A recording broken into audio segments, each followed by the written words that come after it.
میدونستین شماره موبایل حاکم دبی و همه مردم شهر دارن؟ جالبه که 10 سال این شماره موبایل رو عوض نکرده و مردم هر گلایه و شکایتی نسبت به شهر دارن مستقیم به خودش میگن. جالب‌تر این که اگه توی خیابون‌های دبی یه بنز جی کلاس با پلاک یک دیدی بدونین اون خود حاکم دبیه. محمد ابن راشد آل مکتوم انقدر شهر رو امن کرده که بدون محافظ و بادیگارد خودش میشینه پشت فرمون و به پروژه هاش سر میزنه. همیناست که باعث شده دبی به عنوان یکی از امن‌ترین و بهترین شهرهای دنیا برای زندگی انتخاب بشه و حتی نیمار و رونالدو هم اونجا خونه خریدن و سرمایه گذاری کردن و چند ماه از سال در اونجا زندگی میکنن. اخذ اقامت دائم دبی خیلی راحته و با خرید یک آپارتمان که ارزونتر از تهرانه میتونین اقامت امارات رو بگیرین و اونجا زندگی کنین و اگه فرزندی هم دارین در مدارس بین المللی درس بخونه. ولی باید مراقب باشین و این کارو از طریق یک شرکت معتبر انجام بدین تا هم قیمت خونه براتون ارزون در بیاد و همین که یک شرکت حرفه‌ای و با سابقه پشتیبانتون باشه. شرکت‌های معتبر زیادی توی دبی هستن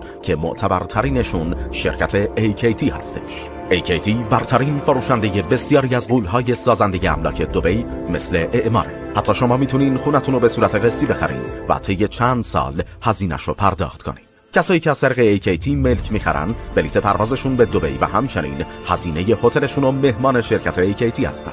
اگه سوالی درباره خرید ملک در دبی یا نیاز به مشاوره دارین به